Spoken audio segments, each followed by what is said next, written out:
नमस्कार साथियों। आज हम अध्ययन करेंगे सांख्यिकी की विषय सामग्री और सांख्यिकी का महत्व।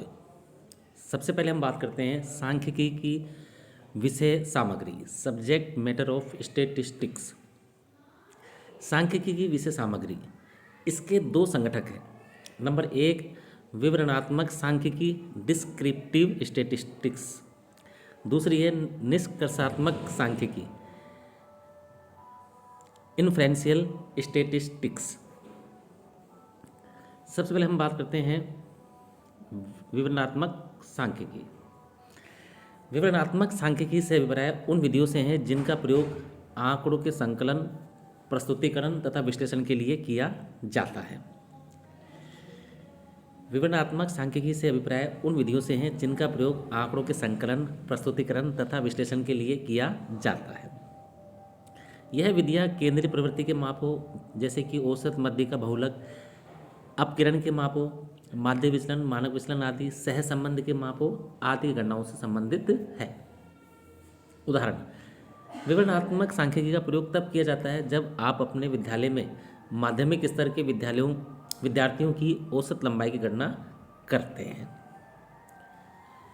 नंबर दो, निष्कर्षात्मक सांख्यिकी। निष्कर्षात्मक सांख्यिकी से अभिप्राय उन विधियों से है जिनके द्वारा किसी प्रतिदर्श के आधार पर समग्र या जनसंख्या के संबंध में निष्कर्ष निकाले जाते हैं। निष्कर्षात्मक सांख्यिकी से अभिप्राय उन सभी विधियों से है जिनके द्वारा किसी प्रतिदर्श सैंपल के आधार पर समग्र या जनसंख्या के संबंध में निष्कर्ष निकाले जाते हैं। सांख्यिकी में समग्र या जनसंख्या से अभिप्राय किसी विषय से संबंधित सभी मदों या इकाइयों के कुल जोड़ से है।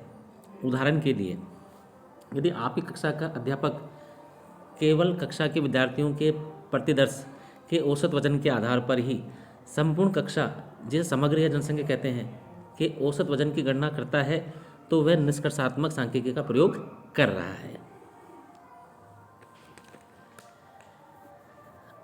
अब हम बात करेंगे अर्थशास्त्र में सांख्यिकी का महत्व। अर्थशास्त्र में सांख्यिकी के महत्व की हम बात करेंगे। अर्थशास्त्र में सांख्यिकी का महत्व निम्नलिखित तथ्यों से स्पष्ट हो जाता है। पहला तथ्य है आर्थिक समस्याओं की परिमाणात्मक अभिव्यक्ति। पहला है आर्थिक समस्याओं की परिमाणात्मक अभिव्यक्ति। विभिन्न समस्याएं, चाहे वे बेरोजगारी या कीमत वृद्धि या घटते हुए निर्यात की हो, को समझने के लिए अर्थशास्त्री को सबसे पहले उसकी परिमाणात्मक अभिव्यक्ति द्वारा उसके विस्तार का ज्ञान प्राप्त करना आवश्यक है। उदाहरण के लिए, बेरोजगारी की समस्या को अर्थशास्त्री इस प्रकार व्यक्त करते हैं कि भारत की कार्यशील जनसंख्या का 20% भाग बेरोजगार है। नंबर दो है अंतर क्षेत्रीय तथा अंतर समय तुलनाएं।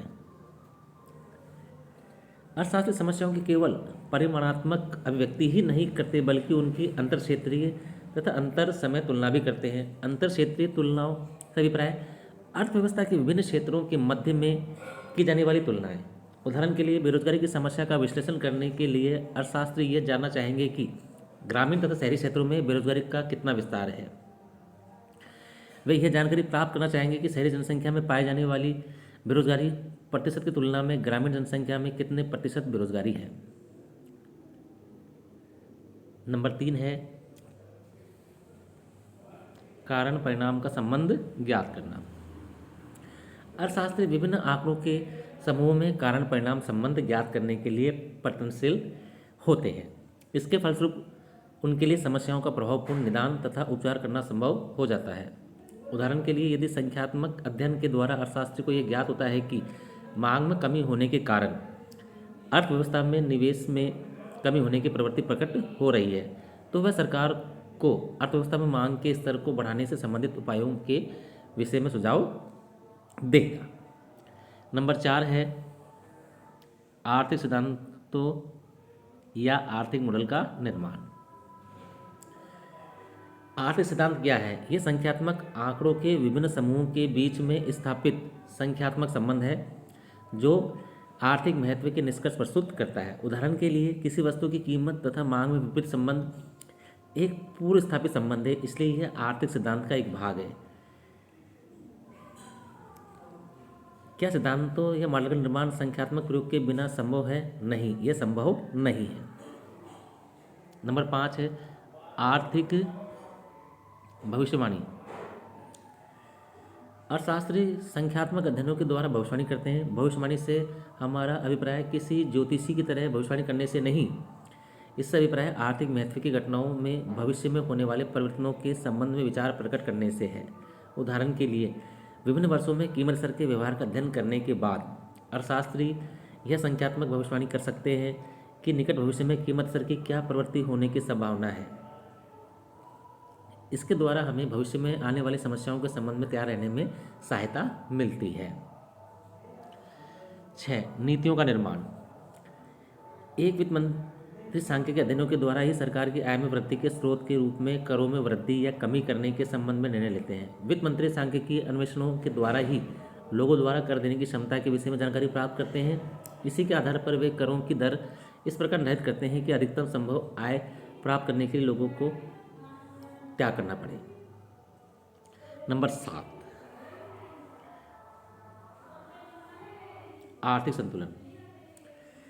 आर्थिक संतुलन से अभिप्राय यह है कि क्या है अभिप्राय? ये उत्पादकों या उपभोक्ताओं के लिए स्थिर अवस्था है। इस स्थिति में उत्पादकों उपभोक्ताओं की संतुष्टि अधिकतम होती है। अर्थशास्त्रियों ने सांख्यिकी विधियों का प्रयोग करके आर्थिक सिद्धांतों